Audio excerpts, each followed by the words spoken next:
आज अकाउंटेंसी में हम नेक्स्ट जर्नल एंट्री करेंगे।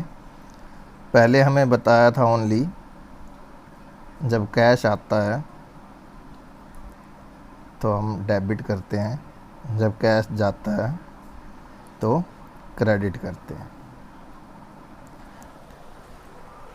ये नियम आपने याद रखना है। इसके बाद अगर कैश की जगह अगर हम बैंक से ऑनलाइन जो ट्रांजैक्शन करने हैं बैंक के थ्रू करते हैं तो कैश की जगह बैंक वर्ड यूज़ हो जाएगा, बाकी सेम एंट्री वहीं रहेगी। जैसे हम क्या करते थे, माल ख़रीदने के लिए परचेज अकाउंट DR डेबिट करते थे और टू कैश अकाउंट कैश को क्रेडिट किया जाता था। अब कैश की जगह क्या कर दोगे, बैंक अकाउंट कर दोगे, बाकी एंट्री सेम रहेगी। अगर हम उधार खरीदते हैं, उधार को यहाँ अपने इंग्लिश में क्रेडिट बोला जाता है। जब क्रेडिट परचेज़ की जाती है तो और कुछ नहीं करोगे, परचेज़ और नेम आ जाएगा। कैश की जगह आप क्या करोगे, नेम वर्ड यूज़ करोगे। अगर नगद करते हो तो कैश, वरना नेम। इसी प्रकार सेल में पैसा आ रहा है तो नेम अकाउंट आ जाएगा कैश की जगह और टू सेल अकाउंट। ये चीज़ें आप याद रखोगे। हम इसमें अब डिस्काउंट के बारे में बात करते हैं।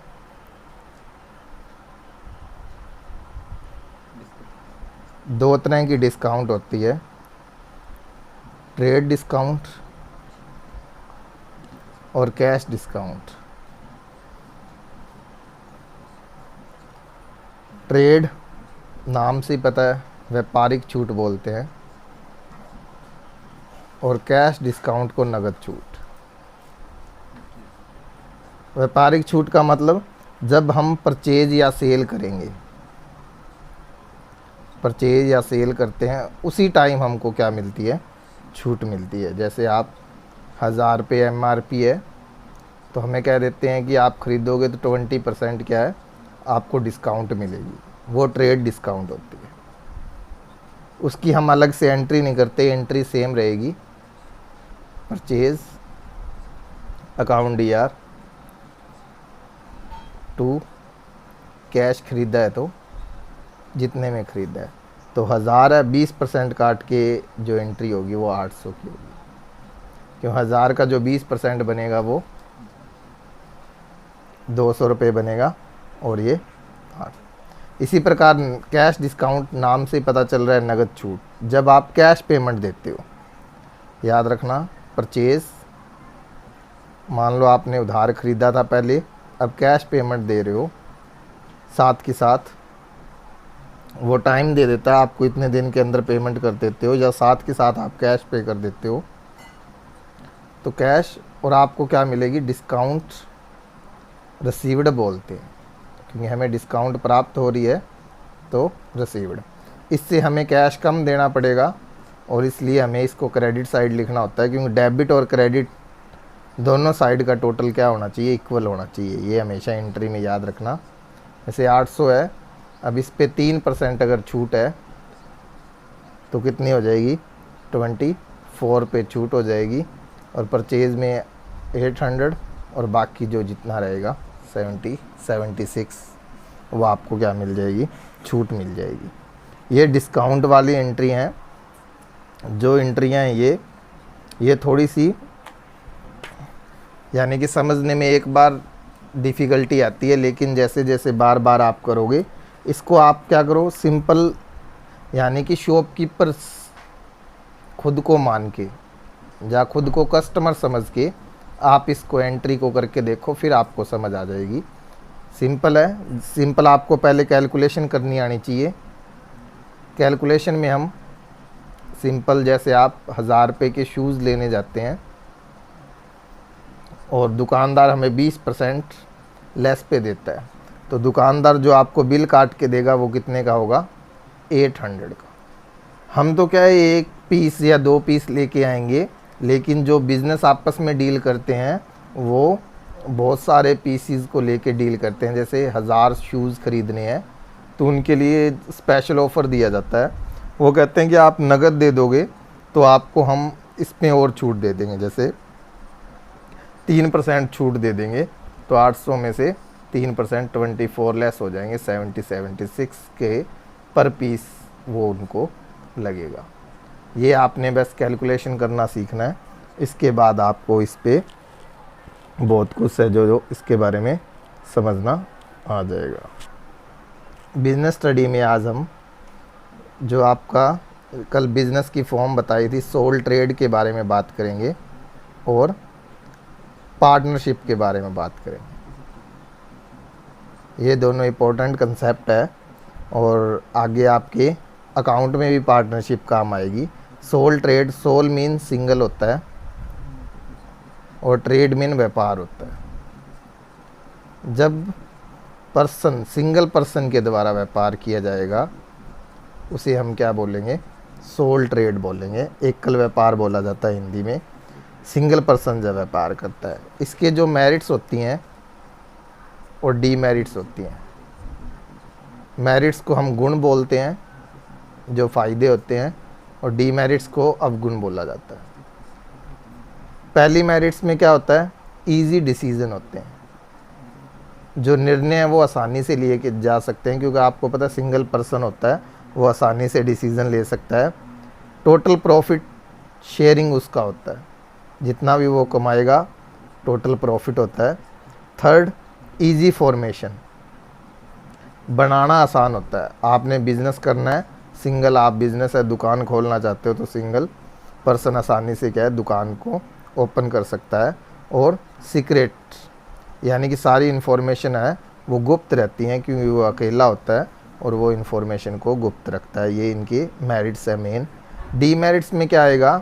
जो रॉन्ग डिसीज़न, अकेला पर्सन होता है, कई बार वो डिसीज़न क्या है, रॉन्ग ले लेता है। और लेस कैपिटल, जो उसके पास पूंजी क्या होती है, कम होती है। और यानी कि उसकी डेथ होने के बाद वो व्यापार भी क्या हो जाता है, बंद हो जाता है।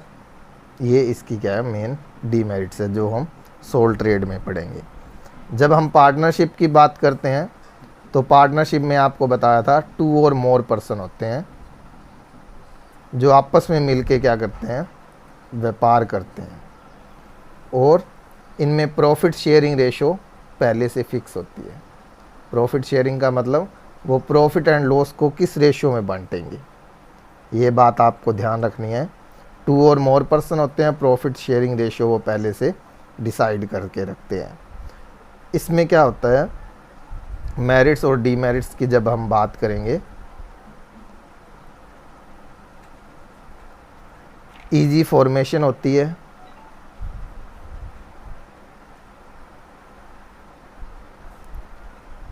डिसीज़न करेक्ट लिए जाते हैं, क्योंकि आपस में 2 या 2 से अधिक पर्सन होते हैं, वो आपस में यानी कि डिस्कस करके जो डिसीज़न लिया जाता है।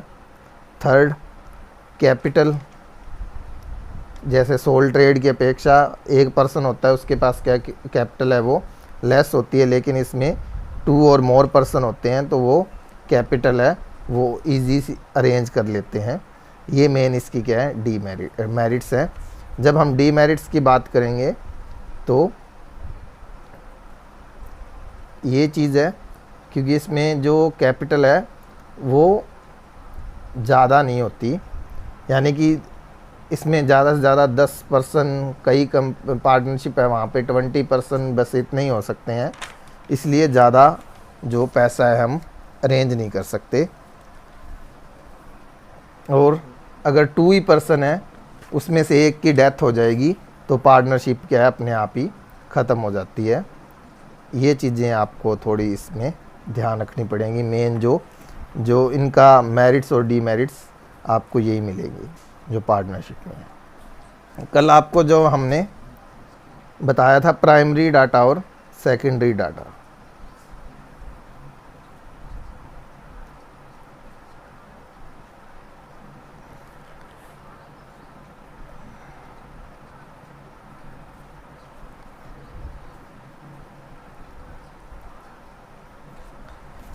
प्राइमरी डाटा और सेकेंडरी डाटा। प्राइमरी डाटा आपको बताया था जहाँ डाटा पहली बार, ओरिजिनल सोर्स बोलते हैं, जहाँ से डाटा पहली बार कलेक्ट किया जाता है, उद्गम स्थान बोलते हैं। उद्गम स्थान मतलब जहाँ पे डाटा पाया जाता है वहीं से कलेक्ट किया जाता है। सेकेंडरी में डाटा पहले से कलेक्ट होता है जो आपको लिया जाता है। और इसमें बताया था आपको जो डाटा होता है हमारा एक्यूरेट होता है, लेकिन टाइम और कॉस्ट ज़्यादा लगती है। लेकिन सेकेंडरी में डाटा है जो वो उसको चेंज करना होता है अपने अकॉर्डिंग, इसमें टाइम और कॉस्ट क्या होती है, कम होती है।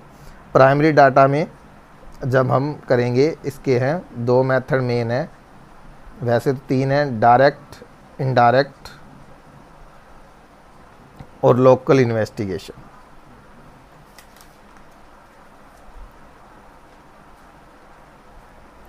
डायरेक्ट मेथड में हम फेस टू फेस जाके, उसके सामने जाके जो डाटा है वो अरेंज करते हैं। जैसे घर घर जाके हम डाटा अरेंज करेंगे, वो हमारा क्या होगा, डायरेक्ट मेथड। जब इनडायरेक्ट मेथड की बात करते हैं हम, यानी कि क्वेश्चनेयर के थ्रू भेज के सेंड करके, जा फ़ोन पे, जा वहाँ पे जो उनके रिलेटिव वगैरह है वहाँ से हम कर सकते हैं। थर्ड है लोकल इन्वेस्टिगेशन। लोकल इन्वेस्टिगेशन में हम वहाँ के जो नज़दीक के लोग रहते हैं वहाँ से वो डाटा कलेक्ट करते हैं। जैसे आप किसी गली में जाओ और गली पे जो पहला घर है वहाँ पे बैठ के उस सारी इन्फॉर्मेशन ले लो, उस गली के बारे में कितने सदस्य हैं, वो सारी चीज़ वो लोकल इन्वेस्टिगेशन में आ जाती है। और सेकेंडरी में जब हम करेंगे वहाँ पे पब्लिश और अनपब्लिश डाटा आता है। जब हम बात करेंगे पब्लिश डाटा है, पब्लिश डाटा वो होगा जो पब्लिश कर दिया जाता है, मतलब जो डाटा कलेक्ट करके और पब्लिश कर दिया जाता है, प्रकाशित बोलते हैं, कर दिया जाता है। जैसे गवर्नमेंट है, गवर्नमेंट एजेंसी हैं जो डाटा कलेक्ट करती हैं वो पब्लिश कर देती हैं, या जो रिसर्च वगैरह करते हैं वो भी डाटा पब्लिश कर देते हैं जब उनकी रिसर्च हो जाती है। और अनपब्लिश डाटा जो डाटा कलेक्ट हो चुका है लेकिन पब्लिश नहीं हुआ। जैसे सिंपल एग्जांपल है, आपने कोई क्रिमिनल यानी कि देखना है रिकॉर्ड, तो आप क्या है वहाँ पुलिस चौकी में जाके जो क्रिमिनल रिकॉर्ड है चेक कर सकते हो कि कितने क्राइम हुए हैं। वो सारा अनपब्लिश होता है कई बार कि उन्होंने कलेक्ट किया होता है लेकिन कहीं पब्लिश नहीं किया होता पब्लिक को। तो ये चीज़ है, ये हमारा मेन टॉपिक है जो इकोनॉमिक्स में कलेक्शन ऑफ डाटा है। इजी टॉपिक है, यानी कि आपको पता होना चाहिए जो डाटा कलेक्ट करते हैं वो किन मेथड से होता है और कौन कौन से तरीके हैं। प्राइमरी और सेकेंडरी 2 हैं, उसके बाद हम इन वेज से ये क्या है कलेक्ट कर सकते हैं। अकाउंटेंसी के बारे में बात करेंगे। ये आपका फर्स्ट लेक्चर है +1 का, तो आपको बेसिक मैं बता रहा हूँ अकाउंटेंसी के बारे में। जब भी हम अकाउंटेंसी के बारे में बात करेंगे तब हम ट्रांजैक्शन पे ध्यान देंगे। ट्रांजैक्शन मतलब लेन देन होता है, और अकाउंट में जो भी लेन देन करते हैं वो हम सारे मनी फॉर्म में करते हैं। ये इसका मेन प्रिंसिपल भी है कि जब भी हम अकाउंट में ट्रांजैक्शन है, जो भी लेन देन है, उनको ही रिकॉर्ड करेंगे जो मनी फॉर्म में होते हैं। पहली बात आपने ये याद रखनी है। और अकाउंट्स हर कंपनी, हर फर्म, हर स्कूल और हर जगह बनाए जाते हैं। इसमें रिकॉर्ड रखा जाता है, मेनली रिकॉर्ड उनका रखा जाता है जो पैसा यानी कि मनी हमारे पास आता है उन ट्रांजैक्शन का, और जिनसे पैसा जाता है उन ट्रांजैक्शन का। और इसे हम प्रैक्टिकली समझ सकते हैं। आप अपनी बैंक की पासबुक देख सकते हो, उसमें 2 साइड दी होती है, डेबिट साइड और क्रेडिट साइड। और हमारा बैलेंस हमेशा क्रेडिट बैलेंस होता है पासबुक का, जिससे शो होता है कि बैंक से हमने पैसा लेना है। जब भी पैसा जमा करवाया जाता है तो वो क्रेडिट साइड में जाएगा, और जब पैसा निकाला जाता है तो वो डेबिट साइड में जाता है। ये हम जो बैंक की पासबुक है उसके थ्रू देख सकते हैं। तो आपने अकाउंटेंसी में सिंपल बेसिक एक नियम याद रखना है। जब हम कैश जो पैसा है आता है तो उसको डेबिट करना है, और जब कैश जाता है तो उसको हमने क्रेडिट करना है।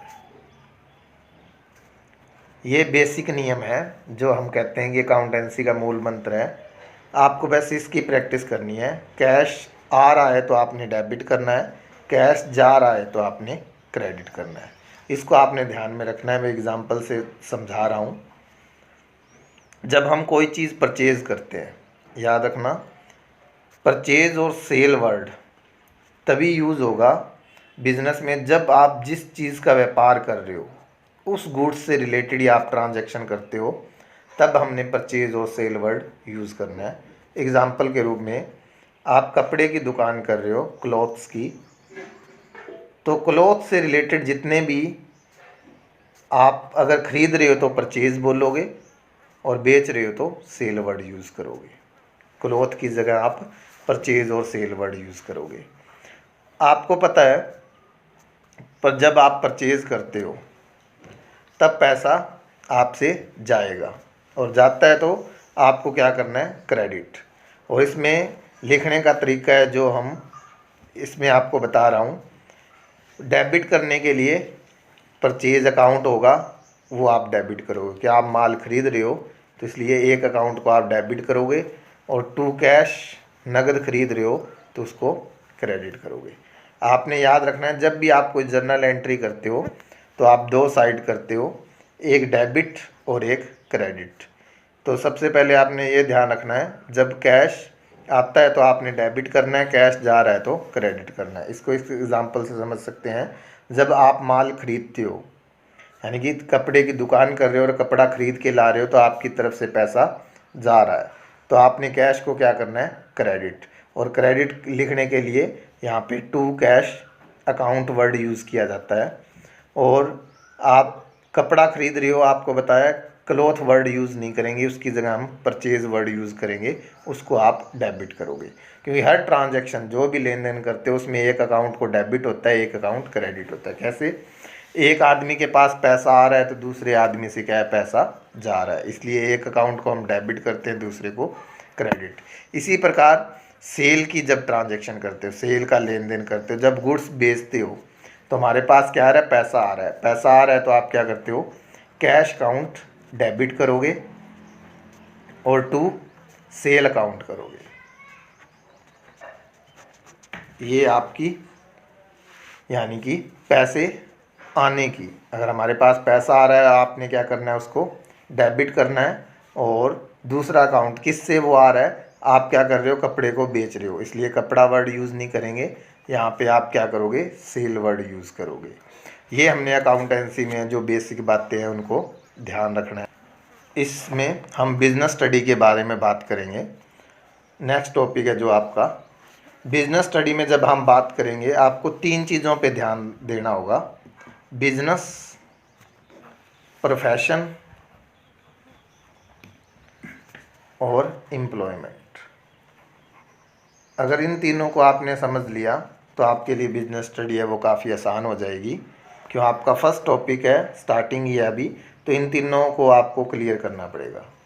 जो बिज़नेस होता है वो प्रॉफिट अर्न करने के लिए होता है, प्रॉफिट मेन मोटिव होता है।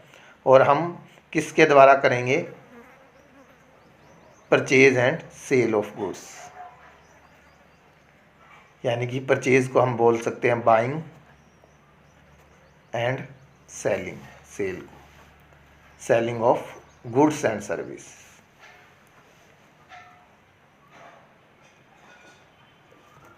बिजनेस आपको पता है हम प्रॉफिट कमाने के लिए करते हैं, मतलब पैसा कमाने के लिए, लाभ कमाने के लिए बिजनेस को किया जाता है। और बिजनेस में हम क्या करते हैं, buying and selling of goods and service. हम वस्तुओं को क्या करते हैं, क्रय विक्रय करते हैं, मतलब उनको खरीदते और बेचते हैं। जब प्रोफेशन की बात आती है, प्रोफेशन को हम पेशा बोलते हैं और बिजनेस को हम हिंदी में व्यवसाय बोलते हैं। जब हम प्रोफेशन की बात करते हैं, एग्जाम्पल जैसे लॉयर्स, वकील, टीचर, डॉक्टर, तो इनके लिए क्या है, एक स्पेशल स्किल और नॉलेज की ज़रूरत होती है। आपको पता है स्पेशल स्किल और नॉलेज की ज़रूरत होती है, और एक आपको सर्टिफिकेट यानी कि सर्टिफाइड एसोसिएशन बनी होती है। जैसे लॉयर्स के लिए बार काउंसिल बनी हुई है, टीचर्स के लिए बीएड प्रोफेशनल डिग्री करके बाद में आपको टीचिंग के लिए एलिजिबल होते हो जब आप टेस्ट देते हो, और डॉक्टर के लिए मेडिकल एसोसिएशन बनी हुई है, वो उनको सर्टिफिकेट देते हैं, उसके बाद वो क्या कर सकते हैं, अपनी प्रैक्टिस शुरू कर सकते हैं। इसके लिए एक सर्टिफिकेट की ज़रूरत होती है और इनके लिए स्पेशल स्किल और नॉलेज की ज़रूरत होती है। ये प्रोफेशन के अंदर आते हैं और इनका मेन मोटिव है जो प्रॉफिट कमाना नहीं होता, सर्व द सोसाइटी, मतलब लोगों की सेवा करना इनका मेन मोटिव होता है जब हम प्रोफेशन की बात करते हैं। जब हम एम्प्लॉयमेंट की बात करते हैं, इसको रोज़गार बोला जाता है।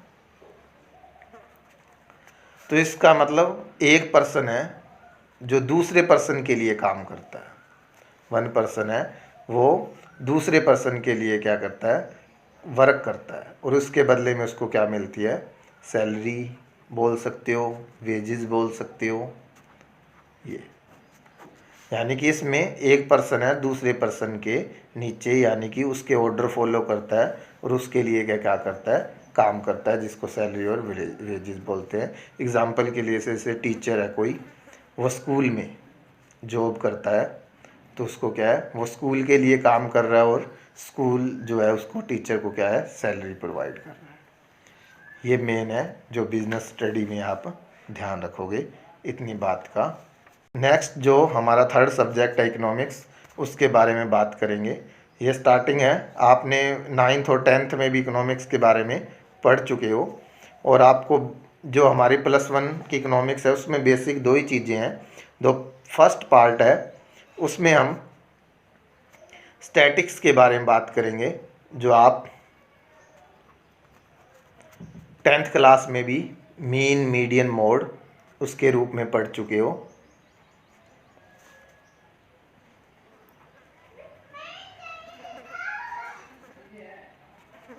और सेकंड पार्ट में इंडियन इकोनॉमी के बारे में आएगा, जो भी आप जो 10th की एसएस है उसमें कुछ कवर कर चुके हो, जिसमें आपने एलपीजी, उदारीकरण, लिबरलाइजेशन, प्राइवेटाइजेशन, ग्लोबलाइजेशन, उदारीकरण, वैश्वीकरण और निजीकरण के बारे में पढ़ा था। कुछ वो टॉपिक हैं, कुछ गरीबी के बारे में है, कुछ धारणीय विकास है जो आपने पढ़ा था, सस्टेनेबल डेवलपमेंट, उसके बारे में। तो फर्स्ट पार्ट में हमने स्टैटिक्स में क्या करना है, सिंपल आपने समझना है कि जैसे एक क्लास में 30 स्टूडेंट हैं, 30 स्टूडेंट हैं। अब टीचर ने क्या करनी है, इन 30 स्टूडेंट्स की रिपोर्ट तैयार करनी है और जो स्टूडेंट है उनकी कंडीशन के बारे में पता लगाना है, उनकी परफॉर्मेंस के बारे में। तो वो क्या करेगा, एक टेस्ट कंडक्ट करेगा। टेस्ट के थ्रू वो बच्चों को कुछ क्वेश्चन देगा और बच्चों को उनके क्या है, आंसर राइट करने होते हैं। उसके बाद वो टेस्ट में क्या देता है, उनको मार्क्स देता है। मार्क्स को क्या करेगा, रोल नंबर वाइज अरेंज करेगा और उन बच्चों को मार्क्स देगा। और उसके बाद हमने क्या है, अगर उनकी एवरेज निकालनी है, बच्चों की एवरेज निकालनी है, तो एवरेज का आपको पता है कि जितने भी मार्क्स होंगे उनको क्या है, आप एग्रीगेट मतलब उनका टोटल कर लोगे और अपॉन में जितने भी नंबर ऑफ स्टूडेंट है वो नीचे आ जाएंगे और उसके बाद क्या आ जाएगी, एवरेज आ जाएगी। और हम बता सकते हैं क्लास में जो टोटल एवरेज मार्क्स हैं वो कितने आए हैं। इसके लिए हमें अलग अलग स्टूडेंट के मार्क्स जानने की ज़रूरत नहीं पड़ेगी, और क्लास का जो रिज़ल्ट है वो हम एवरेज मार्क्स के आधार पे बताते हैं। ऐसे ही जो हमारा रिज़ल्ट होता है वो भी हम एवरेज के आधार पे बताते हैं। जब आपसे कोई 10th क्लास के मार्क्स पूछता है तो हम कहते हैं कि 70%, 80%, वो क्या होते हैं, हमारे इंडिविजुअल स्कोर नहीं होते। इंडिविजुअल का मतलब हर सब्जेक्ट के स्कोर नहीं होते, वो ओनली हमारे एवरेज को बताता है कि हमारे टोटल इतने % हैं, यानी कि इतनी एवरेज है हमारी 70 या 80%। ये हमने फर्स्ट बुक के अंदर करना है। उसके अंदर आपको बताया जाएगा कि जो टीचर्स हैं वो किस प्रकार अपनी रिपोर्ट तैयार करते हैं और किस प्रकार आगे उनसे चार्ट वगैरह भी तैयार होते हैं, जो हमने बार डायग्राम, पाई चार्ट बताए थे वो, और मीन मीडियन मोड, ये कुछ चीज़ें हैं वो हमने जो फर्स्ट बुक है स्टैटिक्स में करनी है। और जो हमारी इंडियन इकोनॉमी की बुक है, इंडियन इकोनॉमी में हमने ज़्यादा कुछ नहीं करना। इंडियन इकोनॉमी में हमने मेनली जो इंडिया की कंडीशंस है, इंडिया की इकोनॉमी की कंडीशंस है, उनके बारे में बात करेंगे।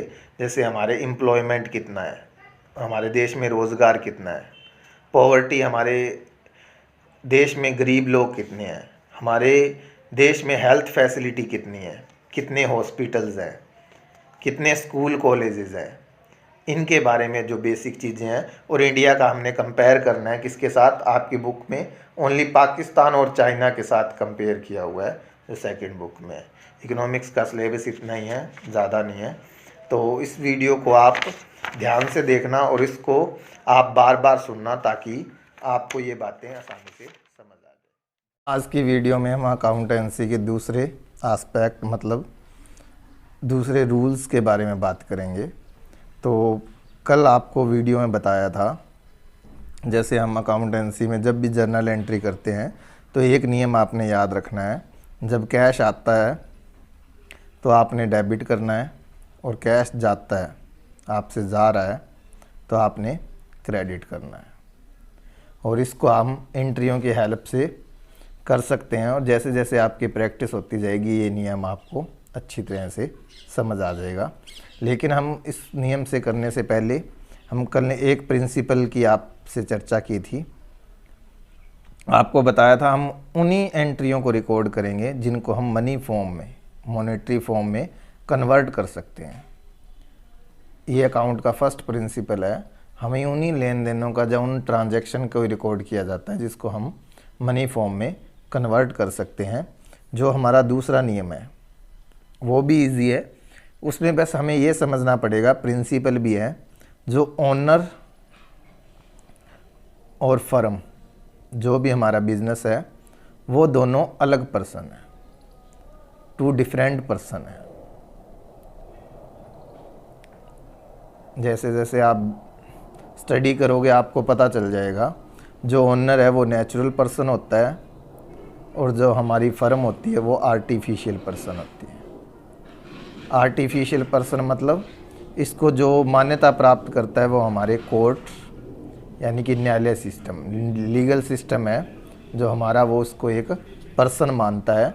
क्योंकि ये जो फर्म और बिज़नेस है उसका, हमारे जो हम हैं बिज़नेस है वो हमारे ऊपर केस कर सकता है, और हम बिज़नेस के ऊपर केस करते हैं जब हमारी बिज़नेस या फर्म है ख़त्म होने वाला होता है, एंडिंग, डिसल्यूशन करते हैं, वाइंडिंग अप करते हैं जब बिज़नेस का। तब जब पैसा जो वापस किया जाता है, सबसे पहले बाहरी लेनदार जो होते हैं, सिक्योर लेनदार होते हैं, क्रेडिटर, उनको पैसा वापस किया जाता है। उसके बाद है जो ओनर होते हैं, उनको सबसे लास्ट में जो पैसा दिया जाता है। इसलिए ओनर और बिज़नेस हैं दोनों अलग पर्सन होते हैं। और हमारे अकाउंटेंसी का रूल है, जितनी हमारी एसेट्स होती हैं, संपत्तियां होती हैं, उतनी हमारी क्या होती है, लायबिलिटीज़ होती हैं। असेट्स इक्वल टू लायबिलिटीज़ होता है। असेट्स हमारी संपत्तियां होती हैं, जैसे फर्नीचर, स्टॉक, जो हमारा माल होता है, जिनसे हमने पैसे लेने होते हैं, डेटर, जो हमारे देनदार होते हैं। इसी प्रकार लायबिलिटीज़ में जो हमारा बैंक लोन होता है, और जो ओनर ने पैसा लगाया होता है, ओनर्स की कैपिटल होती है वो, और भी चीज़ें आएंगी जो हमारी लायबिलिटीज़ में आती हैं। इसलिए याद रखेंगे एसेट्स इक्वल टू लायबिलिटीज होते हैं। शुरू में जो हमारी फर्स्ट एंट्री आएगी जर्नल में वो ये है, जब कोई बिज़नेस स्टार्ट किया जाता है कैश लगा के, तो जो हमारा कैश होता है वो हमारी एसेट्स होती है। और याद रखना, एसेट्स को हमेशा क्या किया जाता है, डेबिट किया जाता है। क्योंकि फर्म के पास क्या है, कैश आ रहा है, तो आपको बताया था कैश क्या होगा, डेबिट। तो कैश अकाउंट टू डेबिट।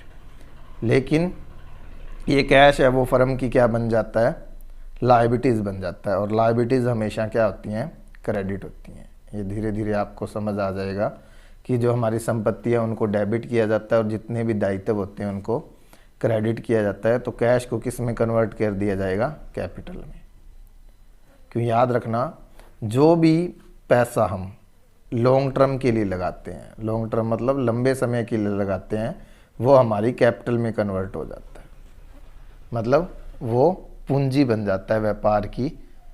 और इस पे क्या है? पूंजी पर क्या है? ब्याज दिया जाता है। बिजनेस है वो इंटरेस्ट देता है।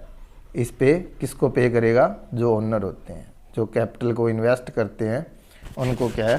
ब्याज दिया जाएगा। पहली एंट्री ये है, हमेशा जब भी करोगे cash count year to capital. यहाँ अगर कैश है तो कैश आ जाएगा, नहीं तो और असेट्स दी हों आगे आप करोगे जैसे जैसे एंट्री, कैश के अलावा फर्नीचर दिया होगा तो वो भी डेबिट हो जाएगा, स्टॉक दिया होगा वो भी डेबिट हो जाएगा। कल आपको हमने परचेज और सेल के बारे में बताई थी। जब भी हम किसी चीज़ का व्यापार करते हैं तो जो माल खरीदेंगे उसके लिए परचेज वर्ड यूज़ करेंगे और जो माल बेचते हैं उसके लिए हमेशा सेल वर्ड यूज़ करते हैं। और आपको बस इतना ही याद रखना है कि पैसा आ रहा है या जा रहा है।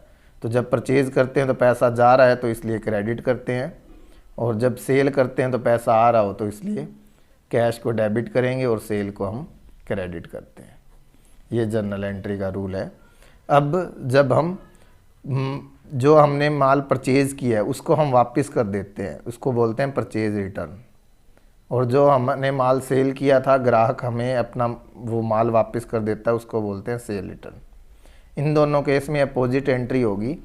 जब हम माल नगद किया है तो कैश काउंट ईआर उल्टा हो जाएगा टू परचेज रिटर्न, क्योंकि हमारे पास पैसा वापस आ जाएगा जब हम जो माल खरीदा है वो वापस कर देंगे।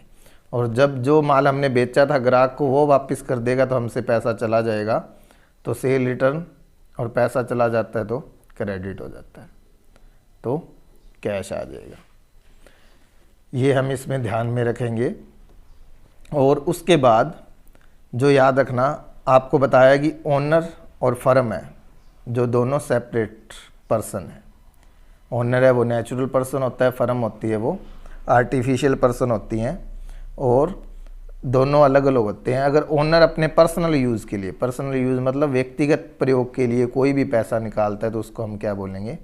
ड्राइंग बोलते हैं। हिंदी में इसको आहरण बोलते हैं, यानी कि जो पैसा निकाला जाता है उसको क्या बोलेंगे? ड्राइंग वर्ड यूज़ किया जाता है अकाउंट्स में एंट्री करने के लिए। और जितने भी हमारे खर्चे होते हैं, याद रखना, जितने भी एक्सपेंसेस होते हैं वो हमेशा डेबिट होते हैं। क्यों?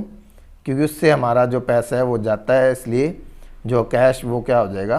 क्रेडिट हो जाएगा। और जितने भी एक्सपेंसेस हैं वो क्या हो जाएंगे? डेबिट हो जाएंगे। इसलिए जितनी भी इनकम है, जो भी हमें इनकम रिसीव होती है वो हमेशा क्या होती हैं? क्रेडिट। क्योंकि इनकम से हमें पैसा आता है, इसलिए कैश क्या हो जाएगा? डेबिट। और जितनी भी इनकम है वो क्या हो जाएंगी? क्रेडिट हो जाएंगी। ये मेन बातें हैं जो हम करेंगे अकाउंटेंसी में। आपने ध्यान रखना है, जो हमारा फर्स्ट क्वेश्चन है उसमें हमें यही बातों का ध्यान रखना है। कैश आ रहा है या जा रहा है वो हम करेंगे। और उसके बाद आपने याद रखना है कि जो उन्हीं ट्रांजैक्शन को रिकॉर्ड किया जाएगा जिनको हम मनी फॉर्म में कन्वर्ट कर सकते हैं।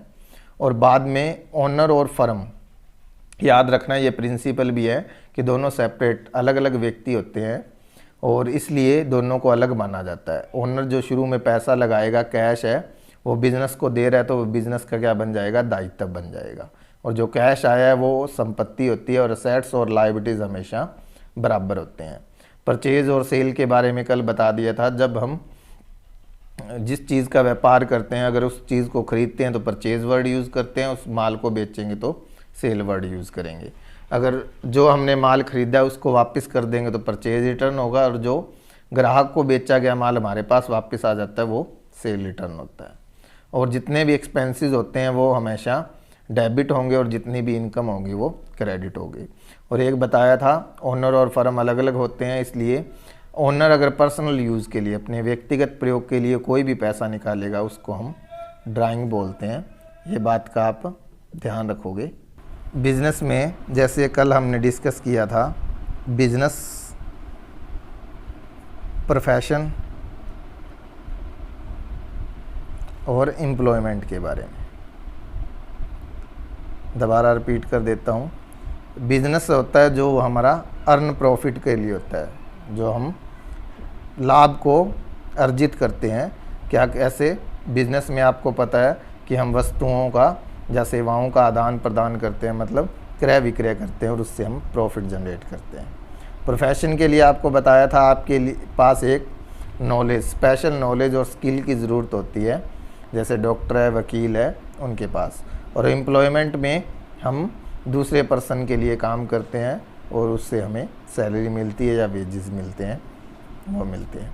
अब जो हम बात करेंगे वो ट्रेड, इंडस्ट्री और कॉमर्स के बारे में बात करेंगे।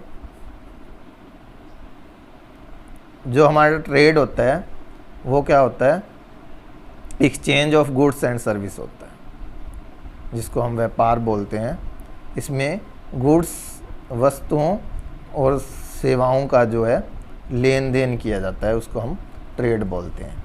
और जब हम इंडस्ट्री की बात करते हैं, मेन इंडस्ट्रीज होती है वो रॉ मटेरियल को, जो हमारा कच्चा माल होता है उसको किस में तैयार करती है? फिनिश गुड्स, जो तैयार माल होता है, कच्चे माल को तैयार माल में, जो हमारा रॉ मटेरियल होता है, कच्चा माल होता है, उसको तैयार माल में। एग्ज़ाम्पल के लिए जैसे गन्ना है, उससे हम चीनी तैयार करते हैं। ये हमारी इंडस्ट्री पर्पज़ है।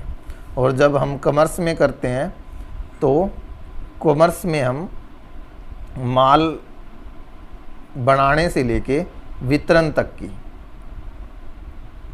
सभी एक्टिविटीज़ को शामिल किया जाता है। जब हम माल तैयार करते हैं वहाँ से लेके और वितरण करते हैं, माल को पहुँचाते हैं दूसरों तक, वो सारी एक्टिविटीज़ आ जाती है। कॉमर्स में हम जब बात करेंगे ट्रेड और एक्सिलरी ऑफ ट्रेड की बात करेंगे।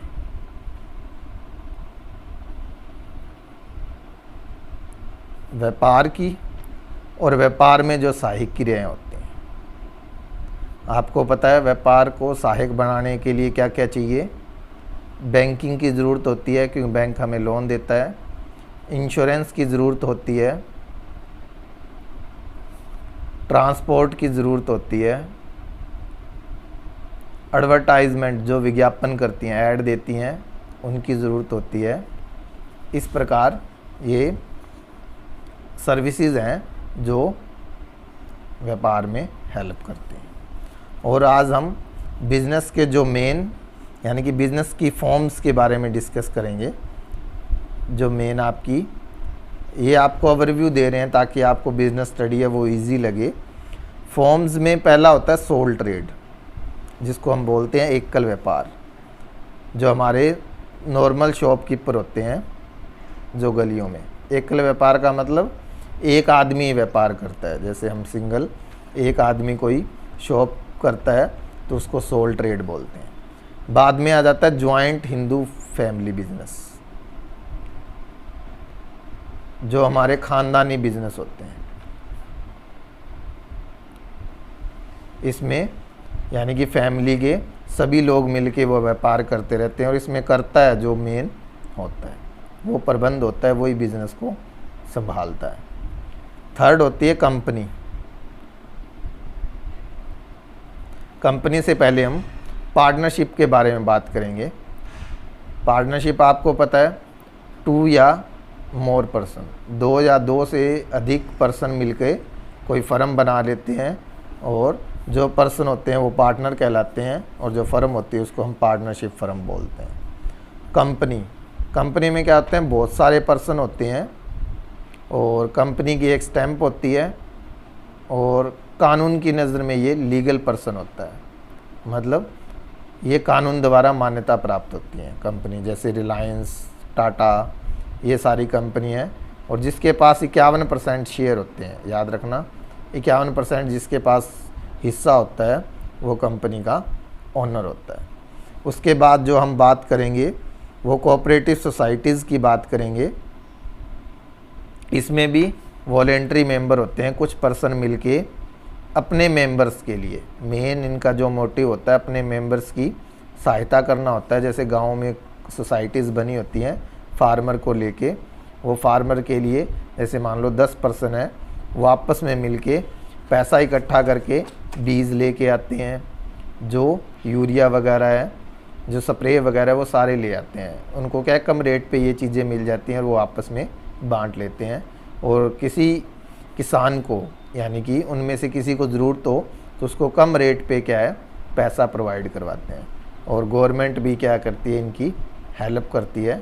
ये कोऑपरेटिव सोसाइटीज़ आ जाएंगी। ये हमारी बिज़नेस की जो फॉर्म्स हैं, इनके ज़रिए हम जो व्यापार को है वो बढ़ा सकते हैं, यानी कि व्यापार कर सकते हैं। ये बिज़नेस है कि अब किसी पर्सन को अगर बिज़नेस में इंटरेस्ट है तो उसके पास ये ऑप्शन है, वो इन ऑप्शन को अडॉप्ट करके कोई भी बिज़नेस स्टार्ट कर सकता है जो उसे अच्छा लगे।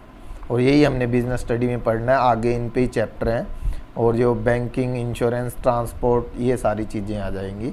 और यही बिज़नेस स्टडी आपकी बिल्कुल सिंपल है जो +1 की बिज़नेस स्टडी है। अब इकोनॉमिक्स में कल हमने बात की थी, जो स्टैटिक्स के बारे में बात की थी, सांख्यिकी बोलते हैं, जो शुरू से हम पढ़ते आ रहे हैं। 6-7 क्लास से ये स्टार्ट हो जाती है, जब हम बार डायग्राम बनाते हैं, पाई चार्ट बनाते हैं और जो हम टैली बार्स बनाते हैं। ये आपको 7th, 8th, 9th, 10th class में मिलने को मिल जाती है। कल जैसे एग्जांपल दिया था, एक टीचर है, उसने अपनी क्लास का रिज़ल्ट पता लगाना है, तो वो क्या करेगा, स्टूडेंट से उनको कुछ क्वेश्चन बोलेगा और वो आंसर राइट करेंगे और बाद में उनको क्या है मार्क्स देगा। और सभी मार्क्स को एग्रीगेट करके जितने भी नंबर ऑफ़ स्टूडेंट है उससे वो एवरेज निकाल सकता है। और सभी को, जैसे प्रिंसिपल कोई उससे पूछता है तो वो बता सकता है कि बच्चों के कितने मार्क्स हैं। जैसे आप 10th क्लास का रिज़ल्ट आएगा तो आप जो आपने एग्रीगेट मार्क्स ही बताते हो, एवरेज ही बताते हो कि हमारे 70% है, 80% है। हो सकता है किसी सब्जेक्ट में आपके 40 हों, किसी सब्जेक्ट में आपके 100 भी हों, तो लेकिन आप इंडिविजुअल नहीं बताते, यानी कि एवरेज ही बताते हो। जब हम स्टैटिक्स के बारे में बात करेंगे, इसमें 2 मीनिंग है इसके, एक प्लूरल मीनिंग है और एक सिंगुलर है। प्लूरल को हम बहुवचन बोलते हैं और सिंगुलर को एक वचन बोलते हैं। जब हम प्लूरल की बात करते हैं तो इसमें नंबर ऑफ फैक्ट आएंगे, यानी कि हम जब भी सांख्यिकी की बात करते हैं तो इसमें बहुत सारे तथ्य होते हैं। एक तथ्य को हम स्टैटिक्स नहीं बोल सकते, इसमें बहुत सारे फैक्ट्स होंगे और इसमें हम नंबर्स, जितने भी फैक्ट्स होंगे उन फैक्ट्स को रिकॉर्ड किया जाएगा जिनको हम नंबर्स में कन्वर्ट कर सकते हैं। हम ये नहीं लिख सकते कि वो आदमी बड़ा है, छोटा है, हम उसका हाइट लिख सकते हैं कि वो 5 फुट 3 इंच है, वो 5 फुट 4 इंच है। छोटा या बड़ा वर्ड यूज़ नहीं होता। और एक्यूरेसी है वो बहुत ज़रूरी होती है।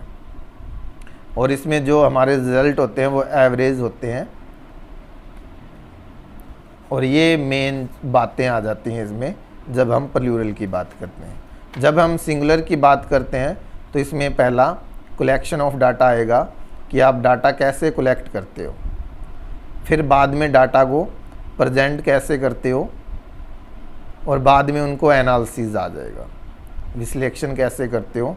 ये बातें आ जाती हैं जब हम इकोनॉमिक्स के बारे में बात करेंगे। और बाद में आपके जो आपने 10th में पढ़ा है मीन, मोड, मीडियन, इसके बारे में है। और इनसे रिलेटेड 2-3 चैप्टर और हैं। ये आपकी जो फर्स्ट बुक है वो है। इसमें हम आज आपको बताएंगे कलेक्शन ऑफ डाटा के बारे में बात करेंगे। जब भी डाटा है, डाटा आपको पता है क्या हो सकता है, नंबर हो जाते हैं, अल्फ़ाबेट हो जाते हैं, ये चीज़ मिलके क्या बनाती हैं डाटा, और सिंबल हो जाते हैं। जैसे आप ईमेल आईडी लिखते हो, उसमें नंबर भी यूज़ करते हो, अल्फ़ाबेट भी यूज़ करते हो और सिंबल भी यूज़ करते हो, तो वो एक तरह का क्या है डाटा फॉर्म में है।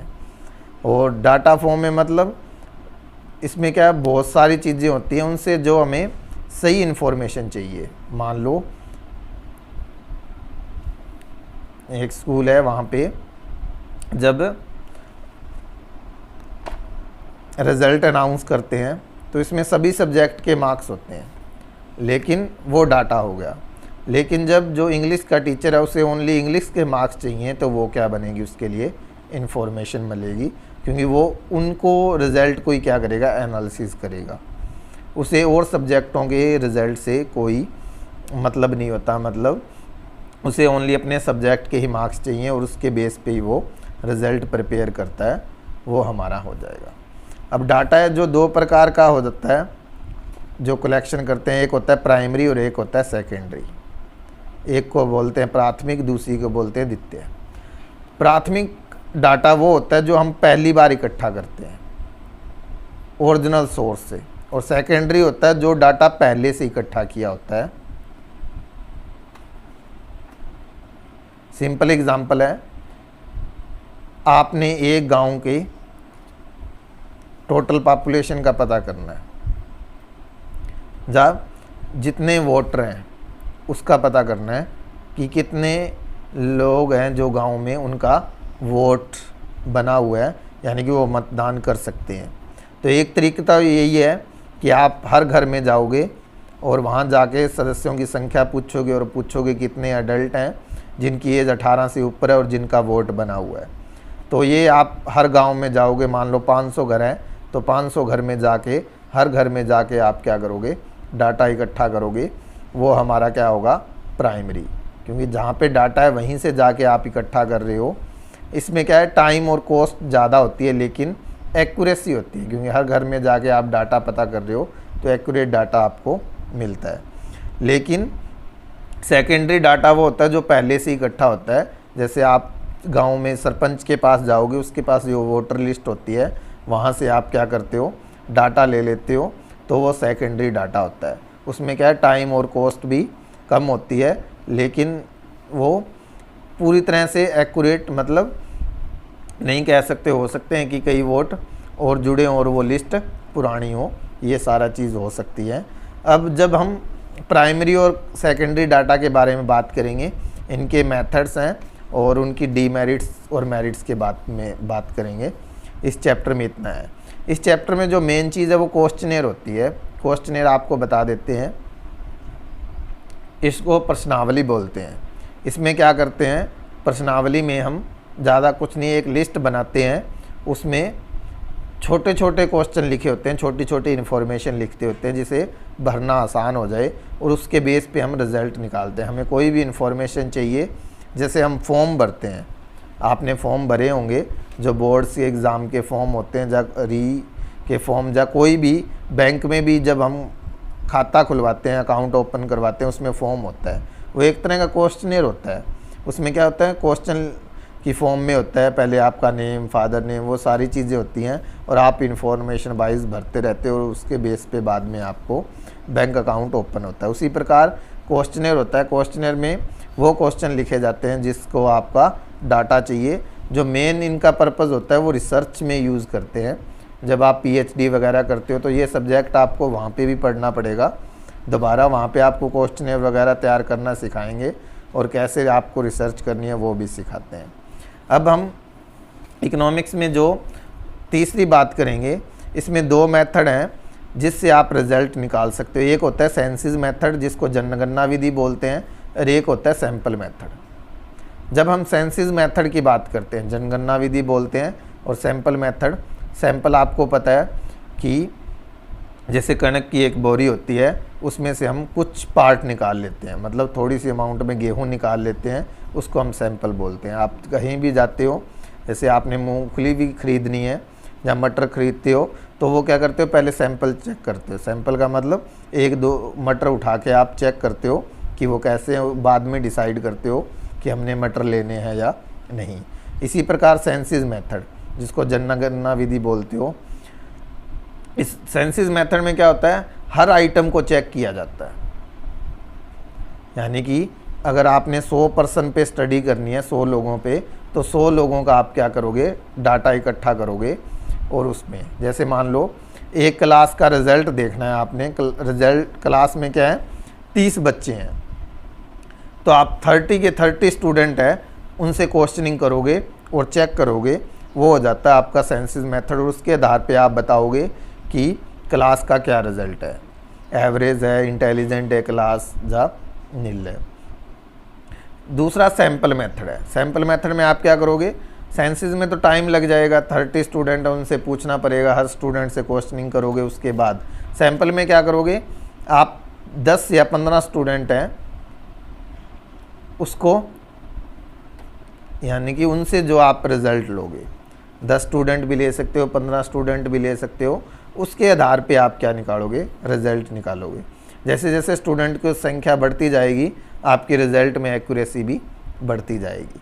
मान लो कि आपने 10 स्टूडेंट ले लिए, अगर उनको आपने पूछा खड़ा होके तो आपको पता चल जाएगा वो क्या है, एवरेज स्टूडेंट हैं या इंटेलिजेंट हैं, लेकिन इसके आधार पे जो रिज़ल्ट आते हैं वो इतने एक्यूरेट नहीं होते जितने कि सेंसिस मेथड में होते हैं। यही आपको इन मेथड्स में करना है, यही हमारे इकोनॉमिक्स के चैप्टर में है।